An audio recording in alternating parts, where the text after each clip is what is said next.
All right, so today in the driver's seat, we have the former Mayor of Mornington. Yes. And independent candidate for the electorate of Flinders, Despi O'Connor.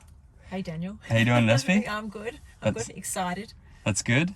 I'm really looking forward to the drive today. I'm pretty keen to chat to you about the electorate of Flinders. Yeah. And it sounds like you've got some pretty interesting things happening in the community down here with regard to energy, but also other things. Yeah, sure do. Plus, it's a beautiful place. It is a beautiful place, and we can see that through the window here. Whereabouts are we? We're on Wonga, which has been called Arthur's Seat by our colonisers, and we're looking out over Port Phillip Bay, which is just spectacular today. How's the colours? Yeah, it's absolutely amazing. It almost, actually, the colours kind of look like your campaign colours, don't they? They do, because that's kind of where I've got them from. So, oh, is it? Yeah, so the watercolour and the eucalypts and, the trees, the colours in this place have kind of made up my colour. Yeah, fantastic. Yeah. Great. Well, I'm keen to chat to you about all that today. Yeah, hard down, we'll put you into drive. Yep. And we can get out there. Although I've got to go back. Got to get back first, probably, yeah. Actually, I think I told you before that I have driven another electric car, but I feel like the electric car feels a little bit like a Dodgem car. Yeah. That was my first reaction when I first got into one, that I felt like I was back at the the carnival. Yeah, well, Dodgem cars are electric cars, actually. That's right, exactly. Yeah. So you're getting the same instant acceleration out of it. That's right. I guess. Yeah. Yeah. And then it just feels like a plane taking off, doesn't it? Yeah, that's right. And you'll feel as we go around the corners here how flat it stays with the battery pack's down really low in the floor. So it's a low centre of gravity. Yeah, that's why it has equal distribution on all the wheels, and it actually gives you incredible amount of grip compared to a normal car. Like a Formula One car. Basically, yeah, pretty much. This place is pretty special, Daniel. Wonga is the highest point on the peninsula. Okay. So from up here, and there's another view out to my right here. You can pretty much see, right across the bay. You can even see to the Bellarine Peninsula. Yeah, which wow. is Geelong's just behind us at the moment. But just spectacular country. 70% of it is green wedge. What's green wedge? So green wedge is part of the planning scheme, which makes up, well, inside the green wedge you have farming land, mostly agriculture, horticulture space. And so it's basically our food bowl here. So we have a whole heap of different farming going on here. We have fruit, we have wine, we have cheese, flowers. There's so many things. Vegetables. It's just, it's huge. And so that makes up 70% of the Mornington Peninsula. Mm-hmm. And then we have 10%, only 10% of the peninsula is covered in remnant bushland. Oh, wow. Is that all? That's it. 10% is left. And there's quite a few people who are fighting to keep it that way, mm-hmm. because it is such a special place. And we have there's a lot of talk about biodiversity, but up here we're losing that every day. And I think trying to hold on to at least that 10% and even building on it through a lot of our farmers are doing a lot of planting to improve the biodiversity mm-hmm. on their properties, and the carbon capture either through the soil or through tree planting has been fantastic. Yeah, I feel like Australia, we've had this idea that we've had an abundance of natural spaces for so long that we've basically kind of fallen asleep at the wheel and allowed a huge amount of destruction of our natural spaces, to the extent now where we actually don't have much left, and they need to be protected. Yeah, we need to look after it. So just on your left, I don't know if you want to swing around and have a look, that's the Arthur's Seat National Park. Okay. it stretches right down to Boundary Road at the bottom, but either side of it there's actually 2 spaces that are mined for the rock. Oh, really? So, Quarries? well, sorry, one side is, and the other side we actually got stopped. So, okay. Yeah. And that was a community campaign? A community, grassroots-led campaign up here, which has been just fantastic to bring the community together. And, through that, people have learnt more about the space that they're in as well. So, they may have joined those groups because it was going to impact them, or because they just felt that it would be a massive scar on the side of this hill, which you would have been able to see from the freeway eventually, once they got going. There already was a quarry there, and they wanted to regenerate the quarry, restart the quarry. Mm-hmm. And it's been regenerating on its own over the years that it's been not used, and it's just a spectacular place. Yeah. So people on the hill and down in the on the flats rallied together, and it's now that project's been stopped, and there'll be something else that comes up, because there was, previous to that, there was thoughts of it becoming a tip.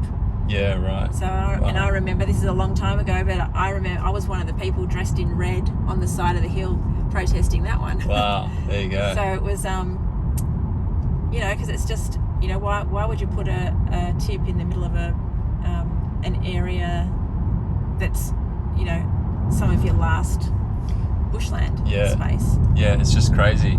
But it's interesting, like these more local campaigns. Obviously, climate change is a global issue and attracts a lot of people to get into activism and whatnot. But there's also just all these local things happening as well everywhere in the world, really. But what I find fascinating is, like, people, their entry point into becoming politically active.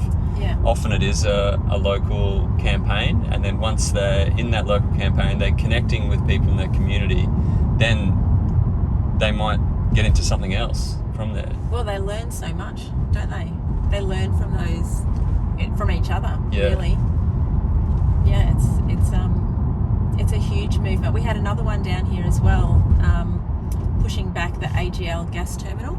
Oh, yeah. On the Western Port side, and that took a lot of community people getting together and rallying. The local council, which I was a part of at the time, were also backing the community. We were listening to the community, and that was stopped as well. Yeah, wow. However, we still have an issue with that, because they're just trying to find another place, and the other place at the moment is across in Geelong, which means that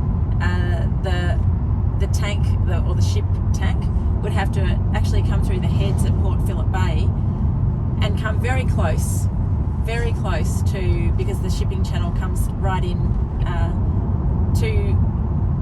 near Sorrento, near Portsea, and could actually be quite dangerous. Yeah, wow. So they say 5 kilometres is the danger zone, and the shipping channel is well within that range. Wow. And there's a lot of people and a lot of population there. So that'll be something that our community will start to talk about. It's already been talked about in Victoria already by different groups who are trying to rally the troops, so to speak, and get people talking about it. Because if we don't talk about it, these things just happen. Yeah, so.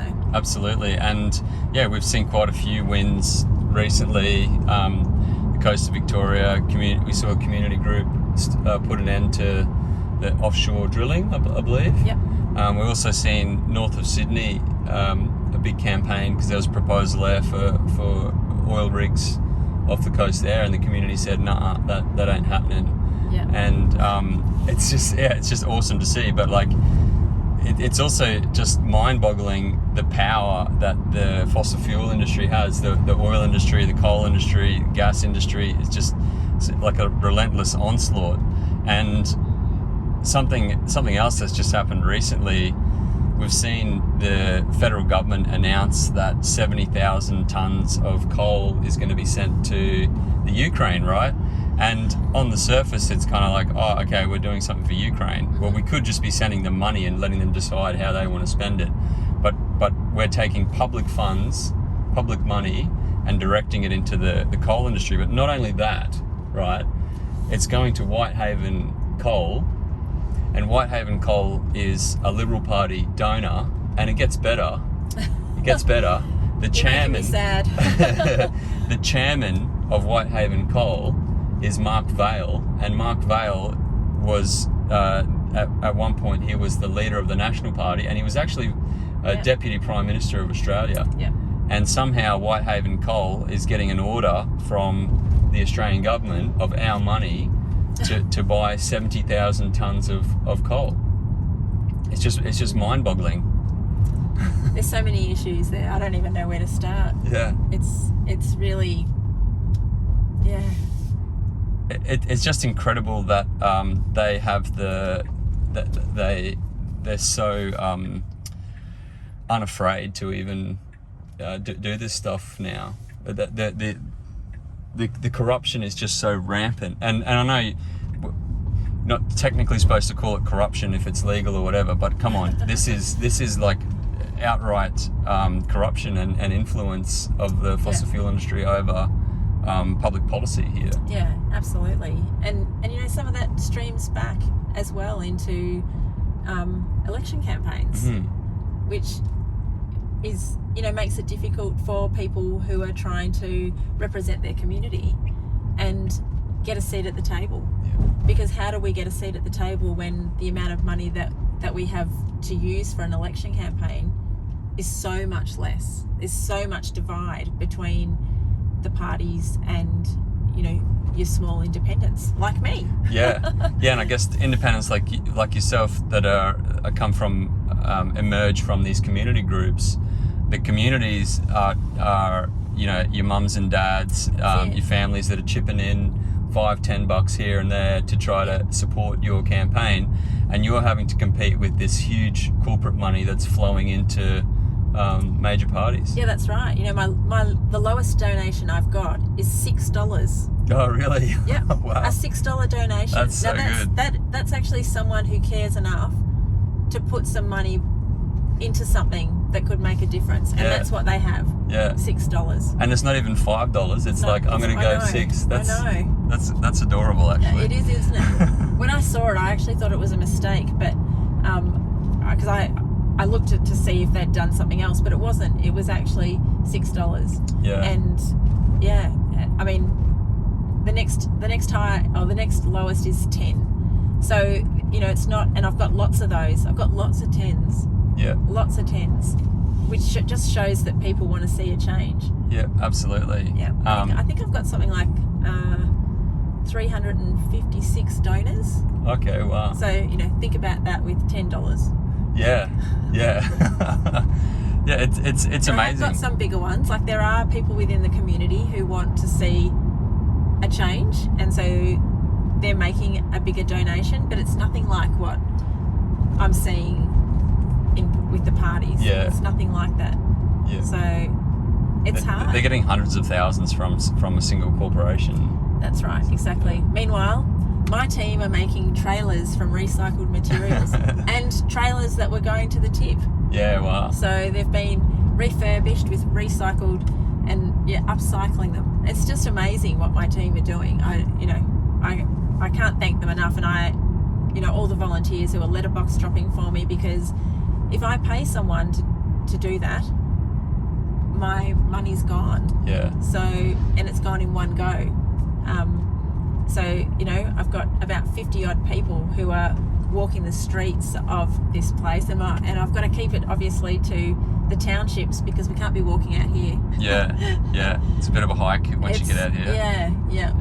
But yeah, it's really fascinating, and I've obviously taken quite a few independent candidates for drives over the last few months actually, and I've been having some really fascinating conversations, and the impression I'm getting is kind of like these grassroots campaigns, they take a bit longer, they're a bit more hard work, but once they get going, you're using conversation, you're engaging in community, you're having kitchen table conversations.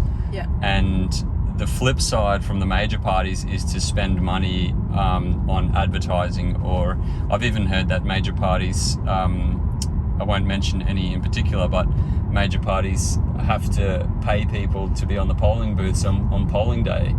I've heard that too. Yeah. Which that was a bit of a bit of an eye-opening thing to hear. Yeah. That's the case. Like having to pay people to promote your political party, that's pretty sad, I think. And I also know that people are being paid to have signs erected on fences here. Oh, really? Yes. Wow. Yes. So, and the amounts are different. Is that legal?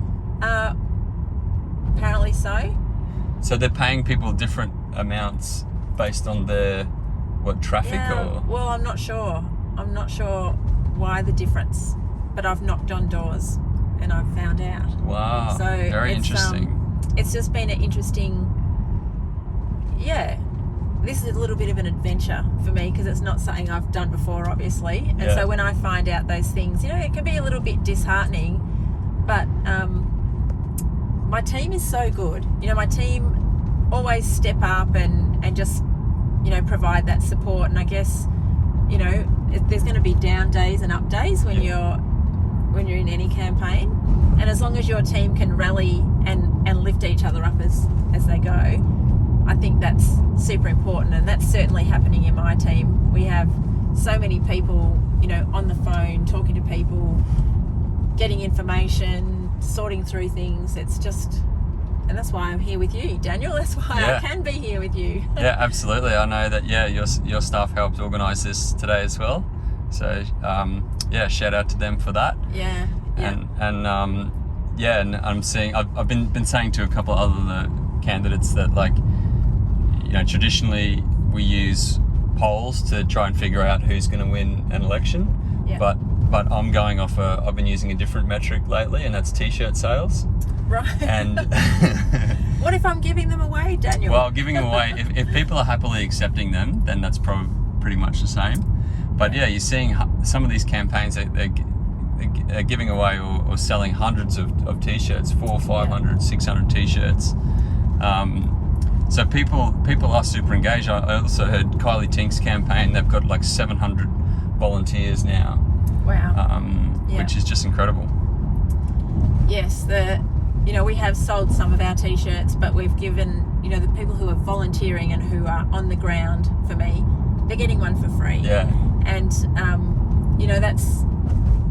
I guess it's not really for free. People are donating money to help with those things as well. And we've been very clear about what we've needed money for. And whenever we put something up that says, we need money to print flyers, we need money to print t-shirts, it comes through. People, they just want to know what their money is going towards. Yeah. And that's been incredible, really. It's so humbling when you know that people, will get behind you just because they want to see change, and they trust you and to do the job. Yeah, fantastic. Yeah. Now I wanted to chat to you about climate change. We'll probably come to that, but in particular, community energy, community-owned and operated renewable energy. Yeah. Because I understand that there's there's a few groups down here that are pretty keen to see Flinders or this area develop its own renewable energy and become a bit more self-reliant. Yeah, so we're actually driving right now towards the township of Flinders. And wow, how's those buses? Yeah. We're driving towards the township of Flinders, and Flinders sits on the western port side of the Mornington Peninsula Shire. And they actually want to be a community that hits net zero by 2030. So they have, just under 8 years to go to get to that. And, I'm sure that they're going to get there, but is it going to be difficult or easy for them? I hope with this next election, it'll actually be easier for them to reach that goal.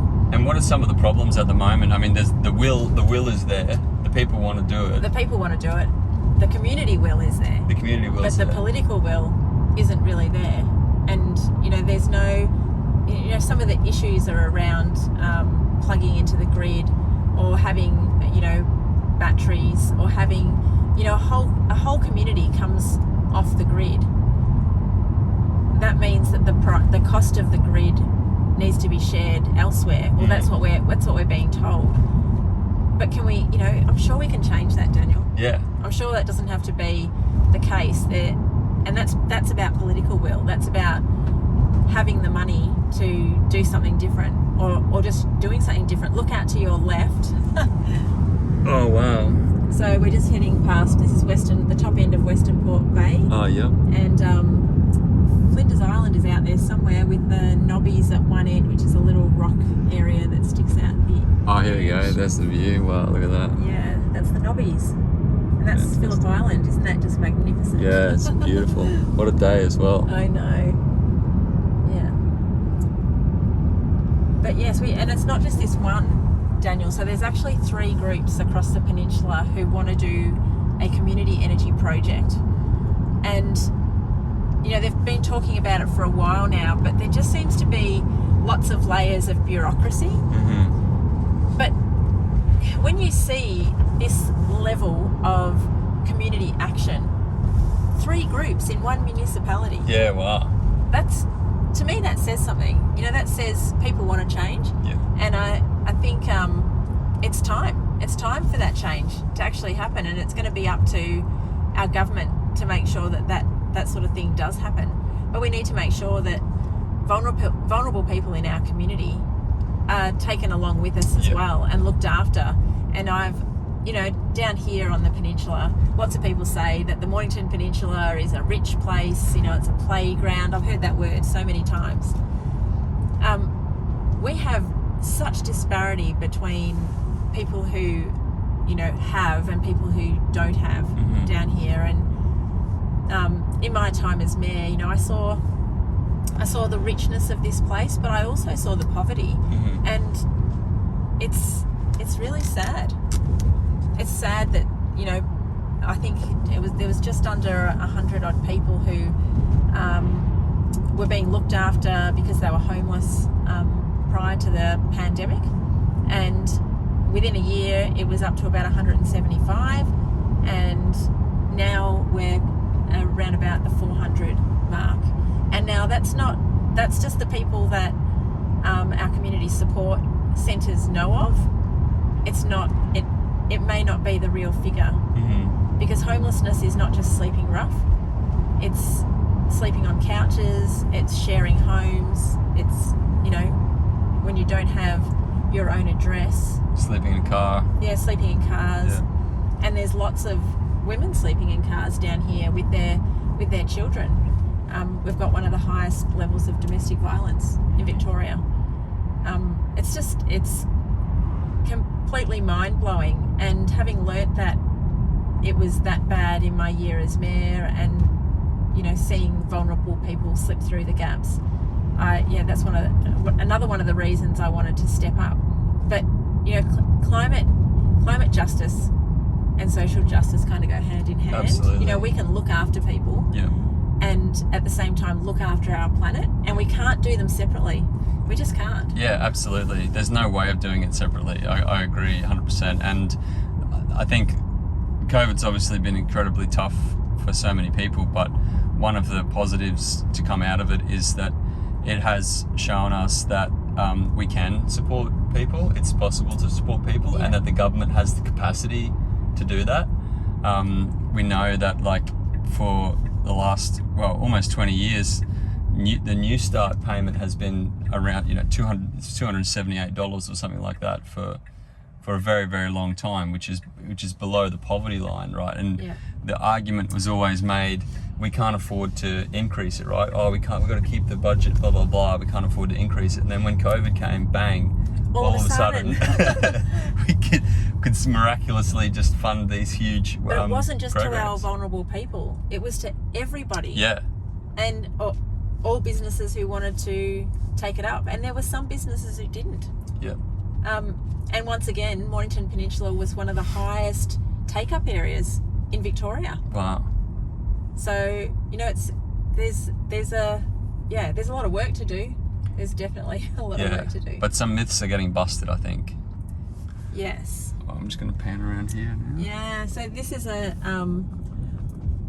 there's Phillip Island over there, and I'm going to go into the car park just for a second because this is a magnificent space, and down below us is the Flinders Pier. Oh, right. So this is an asset in Victoria at the moment that they're looking to remove. Oh, really? And why is that? Because they're saying it's not safe. But David Attenborough's been here, and the Weedy Sea dragon lives here, and David Attenborough thought it would be a good idea that we should actually look after this asset. But it brings a lot of joy to so many people, this space, and also has a huge amount of biodiversity below it. Yeah, wow. So, yeah. And is that a state government decision, or? It's a state government decision, yes. Really, that should be a community decision, shouldn't it? Yes, and the community are working super hard again. So our community here just continues to rally and rally and rally, and often different groups across the peninsula join them. It's not just that there's one group or. So a lot of groups are like coming. Yeah, a lot of groups are like coming together. A lot of groups are coming together and supporting each other with these issues. Yeah. And they're really important ones because they're, you know, the community's really speaking up here. They're really saying, you know, this is the way we want it to be. Mm-hmm. And you know, who's listening at the moment? It's infuriating for so many people. Yeah. They just want to be heard. That's it. Yep. They want to be heard, and they want to be part of the decision-making process. Yep. Seeing the rise of community action across Australia, or across the world really, the rise of activism and protest and whatnot, it kind of reminds me, or makes me think of this book I read a few years ago by a guy named Nassim Taleb, who he wrote a book called Black Swan, and he's written a few different books, but one of them is called Antifragile, and it's about the concept of antifragile. And basically, to try to explain it, if you imagine a vase, and you bump a vase and it kind of rocks but it doesn't fall over, it holds its shape, but if you push it too far it'll fall over and smash into a 1,000 pieces or whatever. So that's either like complete or completely destroyed. That's fragile. And then if you imagine like an aluminium can, and you poke the aluminium can, it'll put dents in it, but it won't shatter. That's durable, right? That's the concept of durable. Now, anti-fragile is different to that. Anti-fragile is something that gets stronger with external stresses or adversity applied to it. Yeah. And my background's in engineering, and when I was reading about this, I thought to myself, wow, that's actually what steel does. So steel, when you bend steel or you put force on steel, it actually gets stronger. So like a samurai sword, that, you know, they fold it over and they quench it, they put it into hot, then they quench it in cold, and what they're doing is they're tangling up the granular structure in the steel, and the actual ultimate tensile strength of the steel gets higher, right? But it also happens with communities and human populations, right? The more adversity you face, the stronger the community becomes. And we've seen that in the bushfires, we see it in floods, we see it we see it in wars. Yeah. We're seeing it in Ukraine right now with the Ukrainian population under horrific circumstances, bonding and coming together. Yeah. And we're going to see that more and more in the world with these disasters that are going to come with climate change. And you know, we're facing a pretty horrible future at the moment, but the one thing that gives me hope is that concept of anti-fragile, and that our communities will get stronger over time. Yeah, well, and we do see it. you're right. Resilience is, we're doing that here as well. Even in our local government area, we've got a climate emergency plan, and we're trying to build resilience into our community by supporting them to electrify everything to get ready. So that's part of our emergency plan to help our community do that. Yep. And so we've set up a bulk buy system where community members can actually purchase electric, ovens, reverse cycle heating, stovetops, heat pumped hot water. Oh wow. Yep. So we're helping our community do this. We're not just saying you're on your own. It's actually about you've got to support, that move, that resilience move. You can't just let it. Not everyone's just going to be able to do it on their own. Yeah. And so if your appliances are ready for, and we're not asking people to just throw out things, because that's not a good thing either. Mm-hmm. But when it comes to your appliances end of life, here's a way to get on the electric bandwagon and electrify your home. And it makes sense to support communities like that. But our local government's doing that. That's not from anywhere else. Yeah. It's like the climate stuff, the energy stuff. It's in Australia. It's being led bottom up, and the last ones to move are the federal government. Literally, even the business community has shifted, and the federal government still hasn't. Yeah. But the electrify everything thing, I'm glad you brought that up, because I actually went for a drive a couple months ago with Saul Griffith, who has written the book The Big Switch. The Big Switch, yes. Yeah. And I read his book, and we chatted a lot about this, and I think it's incredibly exciting what we're just coming into now, electrifying everything, our vehicles, our stovetops. Like, we talked about stuff like, he said that gas stovetops actually are the leading cause of respiratory illness everywhere. But he said that in the US, when someone goes to a GP with respiratory issues, the first thing a GP will ask them is, do you have a gas stove in your house? Yeah. He said that there's even some research that's been done that shows pets who live in houses with gas stoves die younger than pets that don't, right? They ran some numbers on the cost or the savings that come with electrifying all of your household stuff. So your stove, shifting to induction stoves and electric vehicles and all that kind of stuff. And he said that they looked at for a community, for a community with 1,000 households, they could save $3 million a year by electrifying everything. That's $3 million that isn't going to coal, oil and gas companies, these hierarchical structures, right? Yeah. That's and Saul says that's $3 million that you've got to put into your community. Yeah. But it's, building sports fields, or working on rehabilitating natural scapes, or whatever your community decides to do with it. Yeah. There's grant money just straight off the bat. Yeah. Isn't it? And the council has led this here so well. The council's organisation is already carbon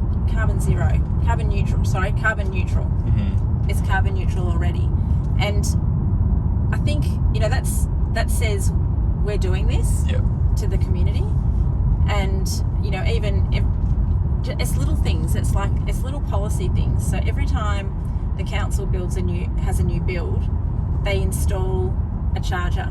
Okay, wow. For EVs. So the whole fleet, except for some of the utes at the moment, and probably because we can't get them, but things take time, but we'll get there. So almost the whole fleet is electric. Mm-hmm. And so that just creates, it says we want change, and the community is driving this. Even with the citizen panel that we had last year, which is kind of like a kitchen table conversation. We had interviews and surveys from over 3,000 people, and 40 people sat down with all that information and pulled together a vision. Mm-hmm. And it's just, climate is at the heart of it. Yeah. Climate is, and it's not just climate. It's back to that social justice and climate justice together. So our First Nations people working together, collaborative, looking after each other. Yeah. You know, where did all that stuff go? Yeah. It's in our communities. It's never left our communities, but somewhere along the lines in our governments, it's left that. Yeah. It's been forgotten, or it's been suppressed. And I said, the truth of the matter is that our government has been, well, pretty much co-opted by big energy companies and other companies. Yeah. You know, it's kind of taken over our democracy, and this is the other thing that's really exciting, that I've been trying to talk about through my social media for the last 12 to 18 months is the difference between centralized and decentralized energy. Yes. And so, like, coal, oil, and gas are all centralized versions of energy, which, if you own an oil rig, or you own the ships that the oil or the fuel goes on, the gas ships, the coal mines, the coal-fired power, these big assets, they're owned by a handful of companies around the world, and they're highly monopolized. So they're highly centralized forms of energy, and then we as citizens, we're all dependent on those handful of companies. And then look what happens when you have a war. Exactly. Yeah, and then all of a sudden you get a massive increase in cost of energy. Which hurts everyone. It filters through the entire economy. It hurts everyone. But the big opportunity and the exciting thing is that renewables, when they're owned and operated at the community level, at a household level, you put solar panels on your roof, your community gets together and says, we're gonna get a battery so that we can all trade and share electricity with each other. We're going to build a wind farm or whatever. That is a form of decentralized energy that is taking power, literal power, away from these big energy companies, and it's also taking political power away, because the big energy companies have their representation in Canberra, and they have to pay their lobbyists to lobby to suppress this stuff mainly. And a lot of people don't know about that either, Daniel. They don't know that those lobbyists can walk into the halls of Parliament. Actually, inside Parliament House. Inside Parliament. Really? Whereas we can't. Wow. So, you know, that's the Big Deal documentary has that for people who don't know about that. They need to check that out, because people just aren't aware the level of lobbying, like what it actually means and what it really looks like. You know, ordinary people can't walk into Parliament House. You and I can't just walk in there. Wow. But they can. So they just your have Woodsides, your Santoses, they're all highly represented. And they're represented by, you know, a lobby group. You know, a lobby group isn't actually Santos or Esso or any of those. It's someone who's paid by those corporations to do the work. Like the Minerals Council and stuff like that. They do the work. So they go in and I'm not sure actually what they do there.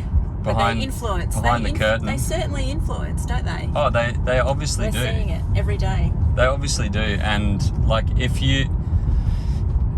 We know that companies like Santos have a big influence over the Australian government, because Santos literally had its branding on Australia's pavilion at Glasgow COP26 in November last year, right? That was so embarrassing. Incredibly embarrassing. An oil and gas company's brand on a pavilion at a global climate summit is just mind-blowing. It says a lot. It speaks volumes. It speaks volumes. And if we take the assumption that our government is highly influenced by the coal, oil and gas industry, and we then draw the logical conclusion that their profits, so the coal and gas, their profits are threatened by renewable energy, and the oil industry's profits is threatened by electric vehicles. So that's why there aren't many. That's why there aren't many. So they're not actually just not acting on climate change. They're actually suppressing renewables and suppressing EVs because they're a threat to the profits of the coal, oil and gas industry. And that's why we see, $10 billion a year going to the fossil fuel industry in Australia of public money. It's insane. So in Europe, because I've only been to Greece once, but I've heard that in Europe that EVs are huge. Like it's, most cars. Is that fair to say, or so is it getting close to most cars? So in terms of new car sales, we're getting into my wheelhouse now, Despi. But so the leader is really Norway, and Norway has had great electric vehicle policy for 20 years. And I just saw the January numbers not long ago, and 84% of all new cars sold in Norway for January 2022 were full electric vehicles, and only 5% were full petrol diesel. Right now, they're aiming, or they're going to ban the sale of petrol and diesel cars by 2025. But as it's going now, it'll happen naturally before that. Right? Yeah. If we look at Europe as a whole, I believe from memory, it's around 25% of new cars are now petrol and diesel. That's from last year, so it might be more now. But the reason why, I'll just give the Australian number first though. So last year, Australia was at 0.7% of new cars sold were electric.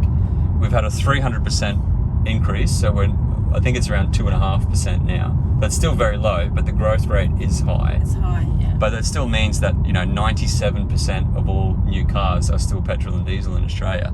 Now, one of the main reasons why Europe has 25% and we have like a tenth of that is because Europe has vehicle emission standards and we don't. And so basically for every car company, they have to have an average vehicle emission rate.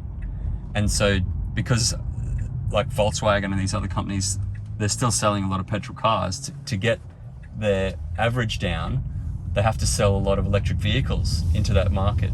So they put all their electric vehicles into the European market, and because we don't have those vehicle emission standards, we don't get any down here. Right, okay. That's why they say we're becoming a dumping ground for polluting vehicles. Vehicles, yeah. So how do we change it here? Well, what needs to happen? We get some vehicle emission standards, I think, is one of the big things. And I work for the Australian Institute now, and we've got some fantastic people in EV policy who know a lot more about this than I do. So I'd say, vehicle emission standards are a big one. We provide incentives for people to buy EVs and stop putting roadblocks in. We just make it easier for people to buy an electric vehicle. What about, now, how's this for exciting? So one of our wineries here on the peninsula is completely electric. Oh, really? They're powered from their own solar paneling on the shed roofs, and there's a few that are heading that way, but one in particular who does have electric vehicles, all the tractors, everything. Oh, well, even the tractors. Everything is that's electric. Awesome. Quite incredible, right? So it can be done. This is the thing; it can be done. Yeah. And they're leading the way down here in that space. But how do we, as you've seen, we've just driven directly across the peninsula from one bay to the other, and we've not passed a single public bus. Yeah. How do we, how could we do things better here with, is it possible with electric buses, EVs that are used for, as taxis? Like, I feel like there are other things that we need to make sure of it, because an ordinary person down here may not be able to at the moment because of the way they're priced, wouldn't be able to afford an EV. Yep.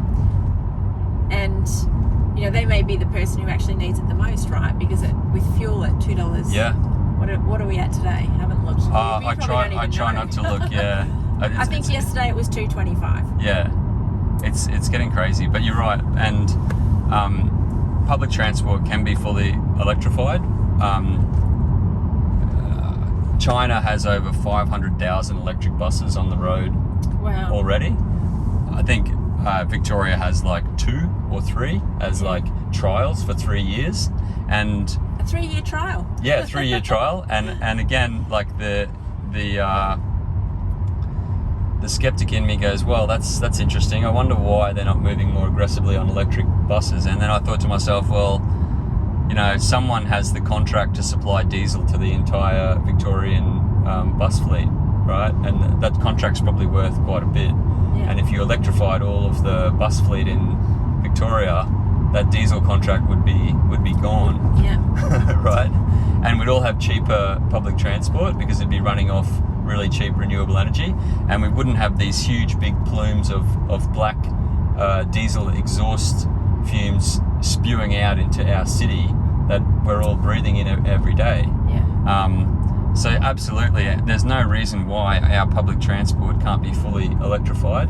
But it's an interesting conversation, because the other thing that comes into it is where technology is going with autonomy, autonomous driving, and and robo taxis. Yeah. And we're going to try that maybe soon when we're on a better road. But, Yeah. but we Do you want me to find a better road? up to you. You can go wherever you like. It will work on here. It'll just be. Did you try it when you drove the other day? No. You can try it here now if you're comfortable. Where is it? So just stay in the middle of the lane, and what'll happen? You'll double tap down on the right hand paddle, Yep. and 2 blue lines will come up, and then the car will be driving itself. Now let go. Well, You that's can a bit scary. You can keep your hands handy. I You can will. keep them close. But this is totally fine. This is super reliable. It'll take this corner, no problems whatsoever. Okay, I'll just hold here just in case. Yep, and you can always take over. You can always take over with a bit of force. Now, you're just going to give it a little touch. See, I just touched it there. That's just to let it know that you're still awake. But it's totally fine driving through here. Would it yell at me if I had my hands off for too long? Yeah, so it'll start flashing, and then it'll start beeping, and then if you still don't respond after a while, it'll put the hazard lights on, slow down, and come to a stop and find a spot to pull over. Wow. Yeah. So this kind of technology as well, you know, I know 3 people who have epilepsy and aren't allowed to drive. Yeah, I mean, this is something that's never spoken about. I'm glad like you brought it up, but where autonomy's going, so this is just autopilot, right? And this is good for freeways and highways. Yeah. But Tesla's been testing the full self-driving beta package in cities around the world, and they're doing like point-to-point driving through. You're driving now. Yeah. Yeah, you got it. Yeah. Okay, so I just thought I'd better slow down for the new speed limit. Oh, rightio. It would have picked it up there. Oh, really? Yeah. It would have slowed down for you. Oh, wow. I should have let that happen. You got to have more faith.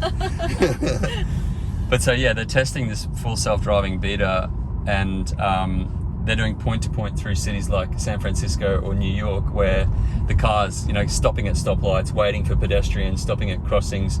It sees dogs and everything. So it's 360-degree vision. Kangaroos and koalas as well. Yeah. Because for here, that's a huge issue for us on the peninsula. Absolutely, and it's the same in Tassie. Tassie has the highest rate of roadkill in the world. Yeah.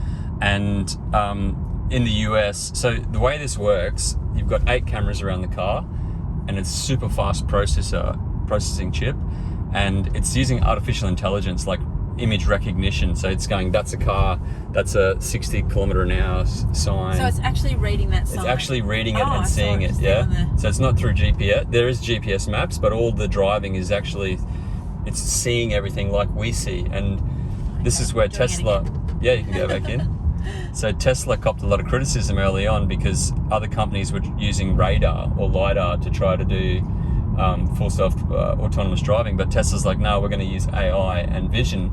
And Musk says the reason we use vision is because that's how humans drive. That's right. Right? Yeah. Which makes more sense to people as well. Yeah. Okay, so now I'm going to come back to a couple of things there. So they're getting all this data from a couple million Teslas, and it's all going back to Tesla, and then they've got a department that labels things. So they'll be labeling like, that's a truck, that's a person, that's a dog. And so they'll be labeling even things like deer. And if you go on YouTube, you can search for, you'll have to take over here. You can search for like Tesla collision avoidance, and you'll see compilations of like near misses where a Tesla's taken over when it's seen different things. And there's one video I've seen where a deer has run out onto the road. The cameras have picked it up and identified it, and then the car has braked and swerved to avoid the deer. Wow. Now, the labelers, as they get more and more data, they're going to see more and more stuff. So, down the track, it might be little wallabies or kangaroos and echidnas, yeah, all kinds of stuff. I've seen footage of it swerving around ducks. Yeah. And then to go back to your point about people with epilepsy, I mean... And disabilities. People living with disabilities, aged people. Yeah. It'd be incredibly liberating to have fully autonomous vehicles for those people. Well, there's less isolation, because that's one of the biggest issues for those people. Isolation causes, deficits in mental well-being. Yeah. Yeah, absolutely. And this is happening. Like, this is coming, right? So before 2019, the chip that Tesla was using was an NVIDIA chip, and it wasn't fast enough. So they hired the world's best chip developers and developed a chip in-house, a Tesla chip, and it's 21 times faster than the next best thing. And it's in this car. And that chip combined with the cameras means that and you get software updates, right? So as the software gets better, so the chip and the cameras are good enough for level 5 autonomy, full autonomy. It's just the software that needs to catch up. And because the cars get software updates, every car built since mid-2019 has the capacity to become a full self-driving robo-taxi. It's just the software updates that are coming. Yes, and actually, when I spoke to someone else about the Tesla, that surprised me, that it was all about the app updates. Yeah, yeah. And I was just blown away by the fact that a car could be improved, through a chip.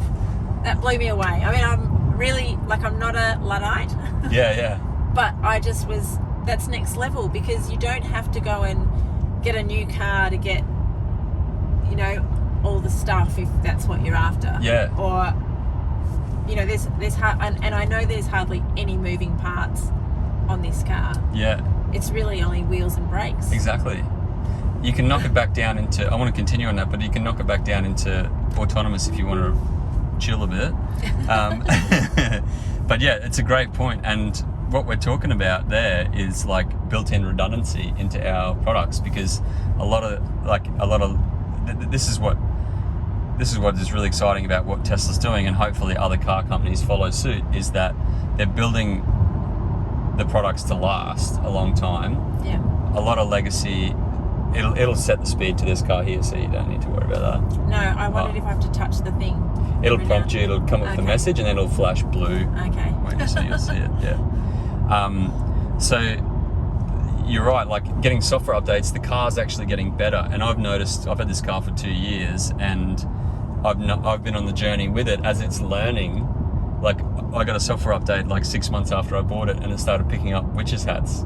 Wow. And I was like, wow, that's cool. Yeah, My car's now seeing these things. Yeah. And then there was one that picked up rubbish bins, and it's exciting to see the development.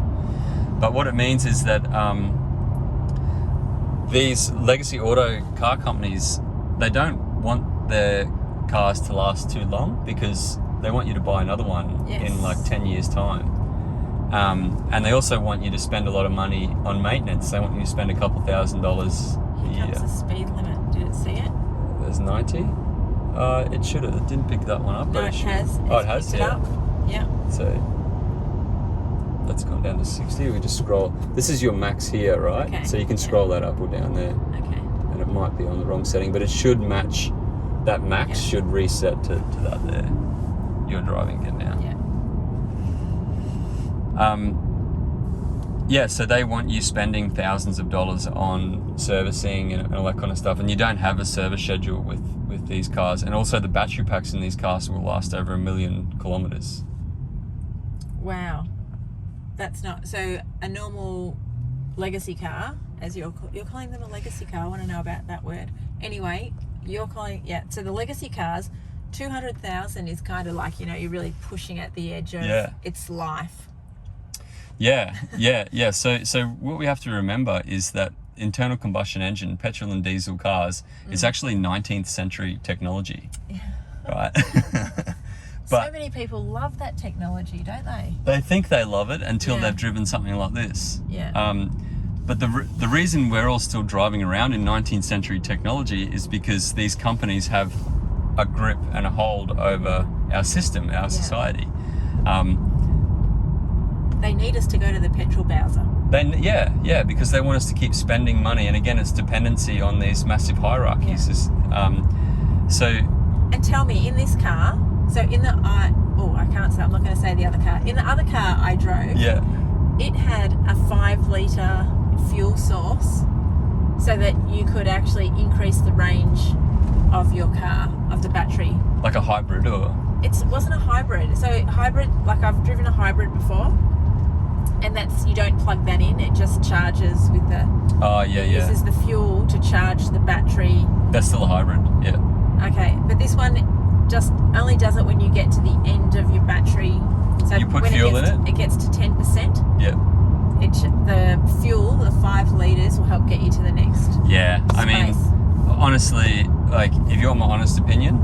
Look, witches' hats. Yeah, it's picking those up, or knows that they're like... Something cones. similar.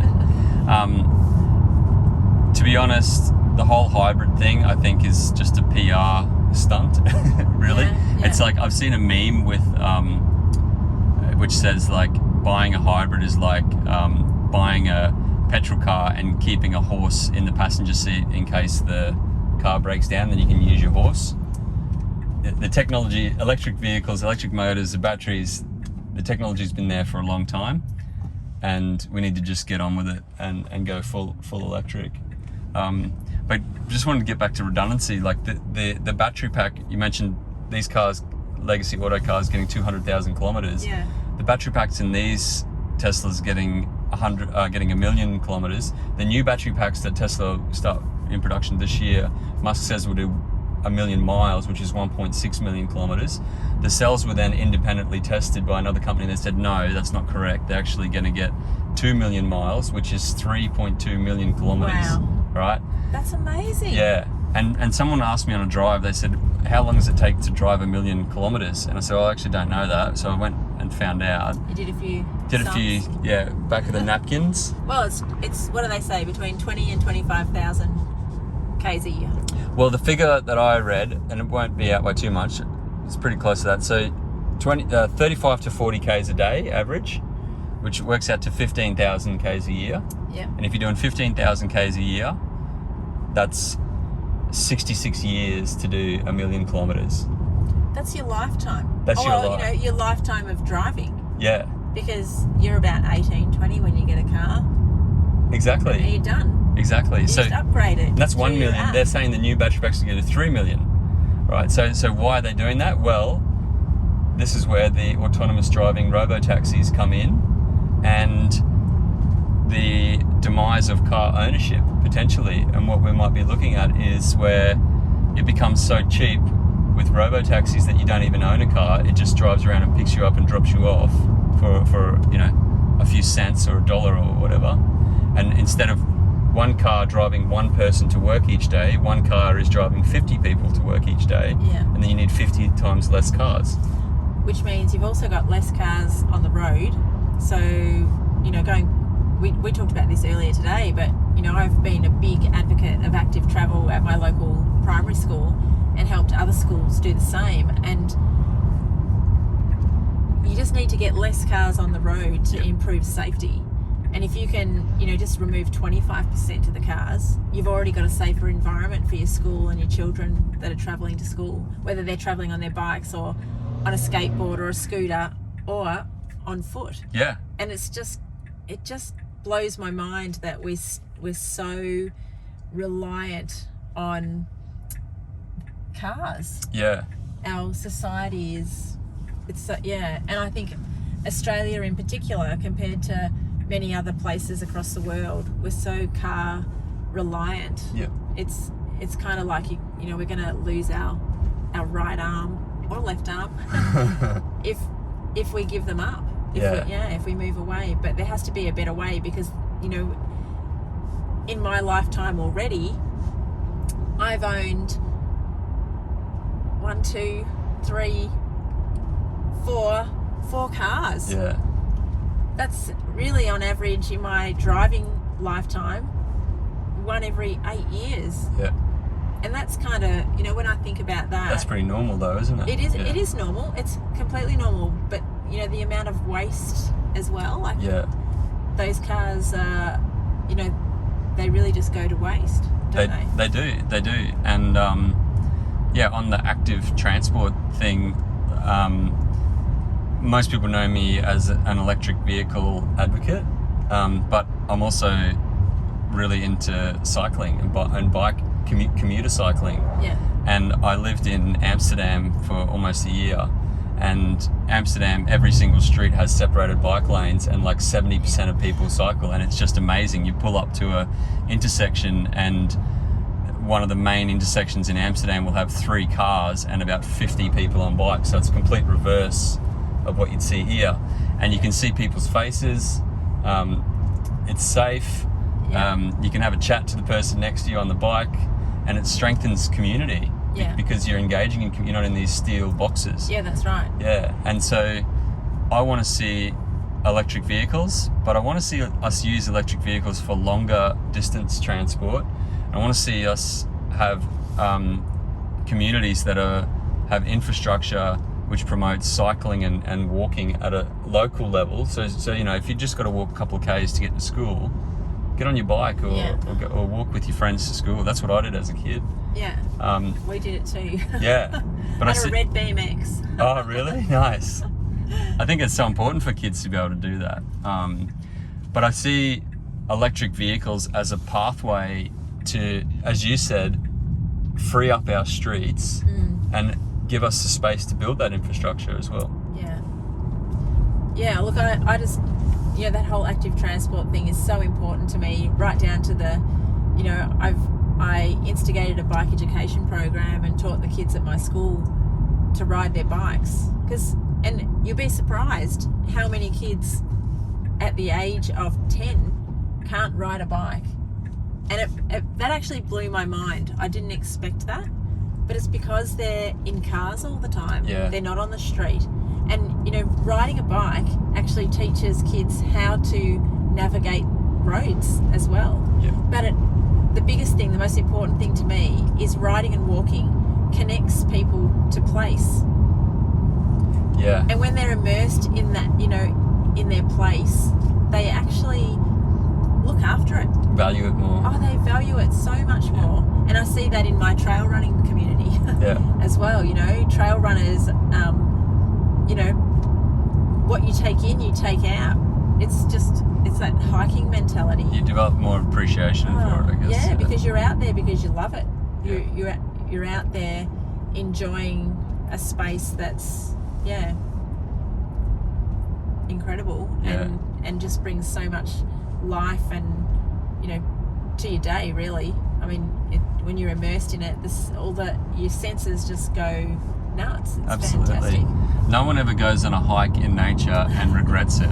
Like, it's always good. Yeah, even the bad or not, I shouldn't say bad, even the tough days, you know, where you're, you know, up to your waist in water, or you've got wind and rain coming at you, it's still great. Yeah. Because you're actually feeling it and and getting that fresh, clean air as well. Yeah, that's right. And skin is waterproof. Yeah, it is. Who would have thought? It is. We're built for it. Yeah, and one of the exciting things that we have done over the last couple of years here is we've actually shut down one of our, or a part of one of our main townships roads. Oh, yeah. So the main street is closed in Mornington over summer, has been for the last 2 years, and we've put some infrastructure in this last period that is actually permanent now, and it pops up and down to allow us to close it for special occasions as well. But it was an incredible space with no cars. You know, you didn't have the smell of petrol. You didn't have the noise. So 2 types of pollution: fuel and noise. Gone. Like, just like that. Yeah. Those bollards come up and everything is calmer. Yeah. Oh, it was just incredible. It's so good, and we've forgotten about that, or we've become so numb by the sound and the smell. We don't even notice it anymore, right? Until it goes away. Until it's gone. And we talked about this earlier with COVID, how it stopped all the traffic, and all of a sudden the air got really clean. You could smell the difference in the air. You could hear how peaceful the streets were. You could hear the birds singing in like the community because they weren't being drowned out by the internal combustion engine vehicle. And like an analogy that I've been using around this is like, if you imagine a pond, a really polluted pond, and there's a fish that's living in that polluted pond, and it's lived in that polluted pond its whole life. It feels miserable, but it doesn't know any different, so it just thinks that's how life is, right? And then you take that fish out and you put it into a clean pond, and the fish goes, oh my God, this is awesome. I feel fantastic. Now that's our cities right now. You know, and I was in the city last night. I lived in Melbourne for a long time, but I recently moved up to Canberra, which is a smaller city with less pollution. And last night I was in the CBD of Melbourne, and I found it disgusting, to be honest. Like the exhaust fumes, the noise, it was so stressful. Crossing the roads really stressful, and everything. And I think once more people become aware of it or cognizant of it, we're not gonna tolerate that anymore. And I think, you know, I'm looking forward to, and I know a lot of the community are looking forward to seeing, you know, our main street in Mornington closed at different times and for perhaps longer periods of time. I think it's something that, you know, we know from research that when people are on their feet and are moving through shopping precincts, that more money is spent. We know that. That's research that's already been completed. And I think that will help to drive economies in smaller townships. We have, you know, one of our biggest legacies is that we've got these, you know, systems and car parks that are built around the car. And so you've got to almost redesign your precincts so that they are user friendly for cyclists, for walkers, because walkability, if you target your most vulnerable user, which is your walker, everything else is fantastic. Absolutely. So it's just that one little change to make a difference. And talking about business and economic conditions, this is also a really big misconception, is that like often business owners will say we don't want bike lanes or we don't want active transport because we want to get people drive their cars here and whatnot. And like I say to that, like in front of a cafe on a main street, you might fit like 3 cars in a car space, right? But you'll fit like 20 bikes or whatnot. And if you want to look at like areas that have done this really well, again, let's look at Amsterdam, where, you know, as I said, 70% of people are cycling, and anyone who's been to Amsterdam knows that it's one of the most economically dynamic places on the planet, right? There's so much going on there, so many bars and cafes and restaurants and everything, and there's so much economic activity there, and it's all from people who are riding their pushies around and taking public transport and stuff. It just makes so much sense in so many ways. I think one of the biggest issues that people are sold, I should say, people are sold. Is that we don't have the infrastructure in place for EVs. But like we talked about before, I feel like that's only political will as well. You know, it's just tapping into electricity grids. Pretty easy. They're all there. That's right. It's a lot easier than trucking around petrol and diesel, actually. Setting much these easier. Things up. That's right. But like you said before, we're so beholden. Is that the right word? Do you think? Absolutely. To the fuel industry, that we almost can't. Well, the political will's not there to let it go. Yeah, and one of the lines I use to try to articulate how much control and misinformation is out there is that the oil industry generates $2 trillion US per year. That works out to be about $5 billion US per day. And electric vehicles are the only threat to the oil industry. So every day that the oil industry can delay the uptake of electric vehicles is worth $5 billion, right? Per day. Per day, right? Okay. So if they can delay the uptake of EVs by 1 day globally, they'll get $5 billion. So theoretically, they could pay 1,000 people $1 million each for a year to sow misinformation and fear campaigns around electric vehicles, and if it delayed the uptake by 1 day, it would pay for itself, right, in terms of revenue. I'm constantly hearing all this misinformation about exploding batteries and all this nonsense around EVs, and the charging infrastructure thing is one as well.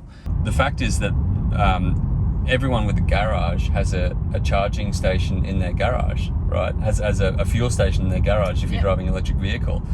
And so actually 90% of vehicle charging for electric vehicles happens in people's garages.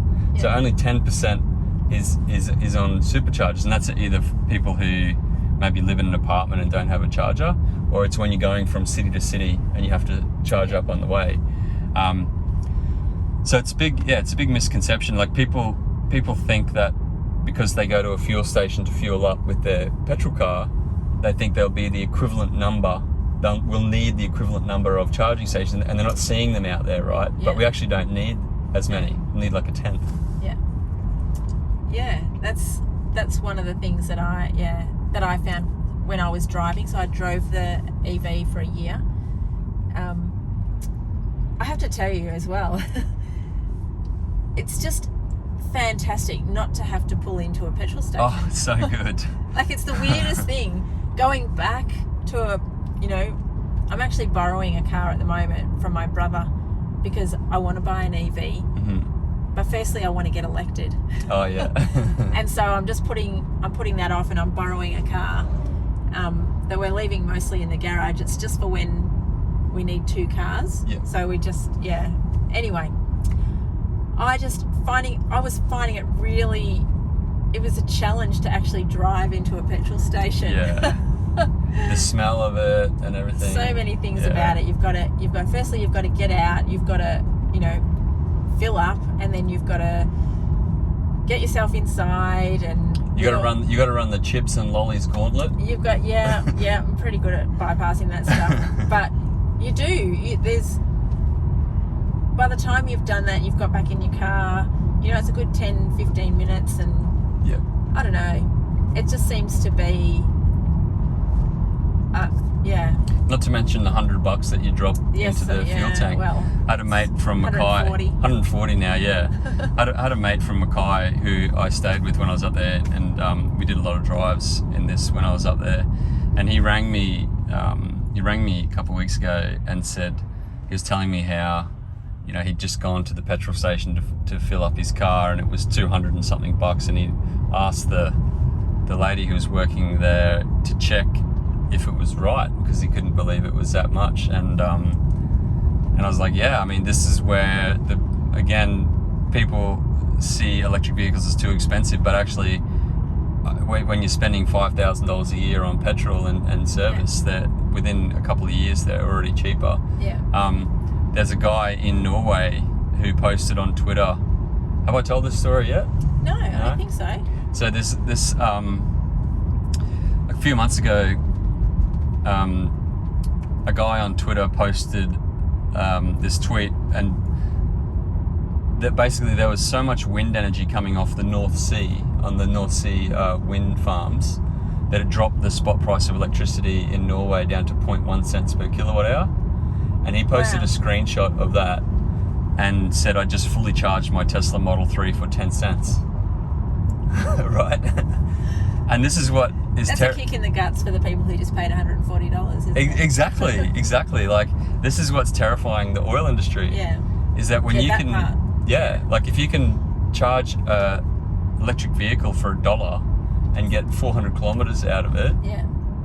you know, game over. Yeah. Yeah.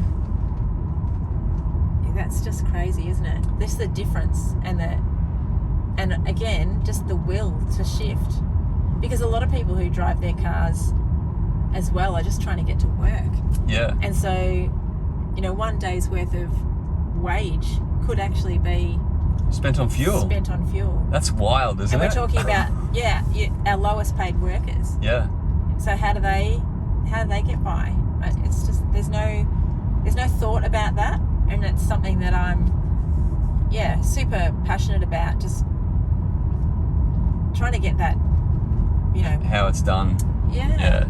And as you said earlier, action on climate, it has to be coupled with social justice and it has to be. Yeah. It's got to be bottom up, and we've got to look after the most vulnerable in our communities. Because and as you said, wealthy people, they can afford the upfront cost of an electric vehicle, and then all of a sudden they're saving the money. Yeah. So we need to provide incentives for people on lower incomes to be able to do the same. That's right, exactly. Yeah. Just staying with that cheap energy cost. Oh, more amazing scenery. I know. Isn't it just magnificent? Yeah. It's just the prettiest place.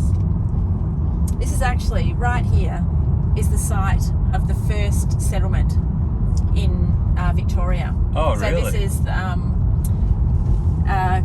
Captain Collins. So Collins Street, Collins Place, blah, blah, blah. Yeah. Captain Collins settled here. All blokes' names, by the way. Yeah, it's all blokes' names. There's a little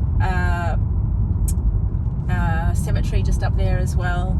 They didn't stay here for very long, and I don't know. William Buckley, he was a convict on board that ship, and he actually escaped and ended up living with the Bunurong people. Okay. But the people that were here didn't cope at all. They couldn't find fresh water. They didn't ask the people who were here first. Who've been here for thousands of years. Yeah, for thousands of years, who were surviving here really well. And many of them died here. They left here and went back to Tasmania for a short time before they went further up the bay, because they had to park way out. It's quite shallow right through here on this side of the bay. So you're a fair way out with a big ship, with a tall ship, and getting in is would be tricky for them. Yeah, wow. So they didn't last here long until they then headed up to Melbourne, or what's now known as Melbourne. Yeah. I was going to talk to you about, because it's great that people are moving to renewables, but one of the things that people don't realise is that they can actually swap who they get their energy from. Mm-hmm. And there are companies who, although we're all still plugged into the grid, you can buy your power through a renewable group.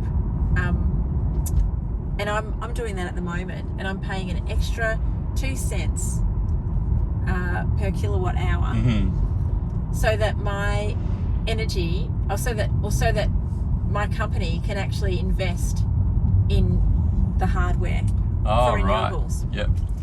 So just by switching, you're not only using clean energy yourself, but you're also helping accelerate the transition further as well. Yeah, it was a little bit more complicated than that, because my energy doesn't come.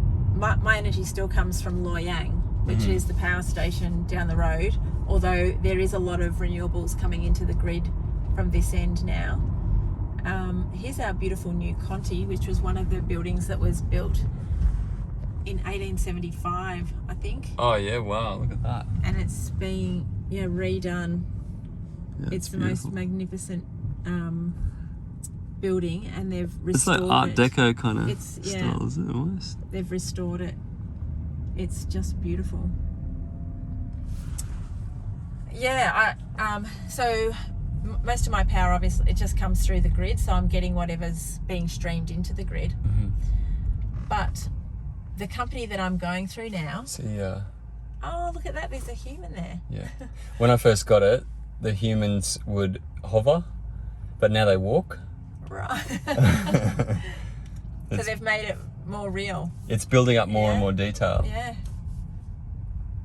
even the bike rider on the bike on the road. Yeah. That was just. I'm not running over a bike rider. It's just a. Just the sign. It's just a sign. Yeah, that's there's cameras up here in the columns, and there's a camera here as well, and you'll see it'll pick this one up as well. Yeah. So it's actually reading it and then rendering it on the screen. Sorry. Yes, no, that's okay. We are. It's good. So, my energy company makes a promise to create, because they're creators of renewable energy through Tasmanian Hydro. Oh, yep.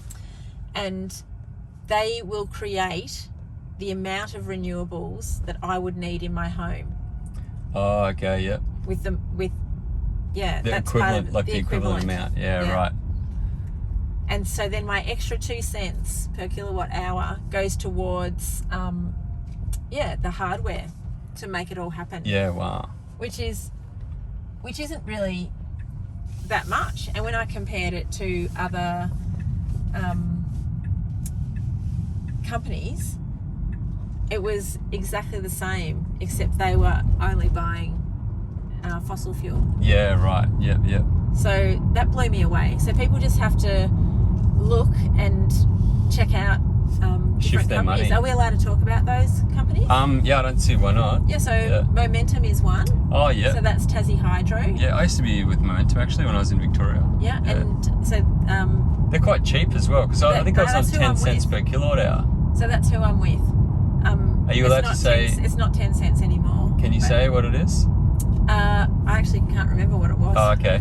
Well, the reason I ask is that this is a 75 kilowatt hour battery pack, and so when I was on 10 cents a kilowatt hour with Momentum, I could fully charge this for $7.50 for 460 k's.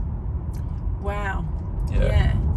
And it's only going to go down from there, right? Yeah. And the other thing I was going to mention is vehicle to grid technology. Yes. Is that where you're interconnected between your car and the grid to be a battery for the grid? Yeah. But do we even allow that yet? I don't think so. No. But the technology is there, and it is coming. It will happen. But basically, you probably know, like a Tesla. You've probably heard of a home battery, like a Powerwall. Yeah. So that's about 15 kilowatt hours. This car's 75 kilowatt hours. So the battery in this car is 5 times the size of a home battery. Wow. Right. So this could just be your home battery. Exactly. That's what you're saying. Yeah. Exactly. And that's where it's going to go, right? And so when you have vehicle to grid, you come home, you plug your car in, and Tesla's developed this software called Autobidder. And Autobidder will trade electricity with the grid, and it'll buy electricity when it's cheap, and maybe you'll set it up so that it sells electricity when it's expensive. Like throughout the day, it might shift, right? Yes, because when the price goes up, that's demand going up. Exactly. Yeah. So if you imagine this on a large scale of a city with 1 million vehicles with batteries plugged in, all trading electricity. Some of them are full, some of them are empty, and trading with each other. It'll balance out all the grid. What's really cool is that over the last 12 months, something pretty cool has happened in South Australia. There's so much wind and solar coming on. They have to dump it sometimes, and to dump it, they have to pay people to take it, right, at a wholesale price. So the price of electricity has actually gone negative, and so the wholesale price, even on the east coast, South Australia is generating so much, the wholesale price goes negative. So theoretically, you could be paid to take energy into your battery of your car, and then paid to take it back out again, and all that could be happening autonomously overnight or whenever your car's plugged in. Yeah. Wow. What we're going to get to is like virtually free energy. And so then you could also, I mean, you probably wouldn't have this at that point, but, you know, we had some major power outages last October when we had a massive storm rip across the peninsula, and we had, you know, so much of our infrastructure went down. And so we had people without electricity for up to 2 weeks. So, the majority were 1 week, but and there was I don't know, another huge section of us were like 2 to 3 days without electricity, but we would be able to use cars in that. I mean, we couldn't drive anywhere because there were so many trees down. Yeah. Schools got closed and all sorts of things. We actually went through a section of it up on Red Hill today. Oh. That's what we're going to see. And again, it's coming back to this concept of centralized versus decentralized, where if you've got a highly centralized system with a coal-fired power plant and these big transmission lines that the whole network is dependent on these big transmission lines, you know, a couple of them get taken out and the whole system goes down. Yeah, that's right. Whereas a decentralized system where each community's got these batteries, and the more decentralized it is, even at a household level, the more resilient it becomes. Yeah. So you might have a power line go down a couple kilometers away, but because you're a decentralized system and all your batteries and your community batteries are all there, you got enough to keep you going until it's repaired. Yeah. And even at a larger scale, at a national scale, like 90% of our fuel, our petrol and diesel in this country is imported, right? Yeah. Through a handful of shipping lines. And we have over 20 million petrol and diesel cars and trucks in this country that power our economy. And 90% of the fuel is imported through a handful of shipping lines, right? Yep. That is a high risk situation. And we only ever, at any one time, have at maximum between 29 and 30 days. Oh, really? Yeah, yeah. Actually, fuel. Yeah. Do you want me to Sorry to interrupt. Can we pull over? Yep. I've got to grab my charger. My Out of the boot. yeah, my phone batteries run out as well. Yeah. I'm not having the best day, but we have had like cracking conversation. All right, so Despi O'Connor, thank you so much for coming for a drive with us today. Really enjoyed the conversation, and yeah, it sounds like there's a lot going on in the community here in Flinders. And yeah, I just wanted to also wish you all the best with the campaign leading up to the election. Thanks, Daniel. Thanks for having me. I really did love driving your Tesla 3, and hopefully one day I'll be driving my own. Yeah, fantastic. Yeah, and hopefully we'll see some pretty amazing community renewable energy projects around here as well down the track. Yeah, I can't wait to have the community's voice at the table and allowing them to drive those projects forward. It'll be an exciting time for all of the people of Flinders, but also further afield. Yep, absolutely. Thanks. See ya.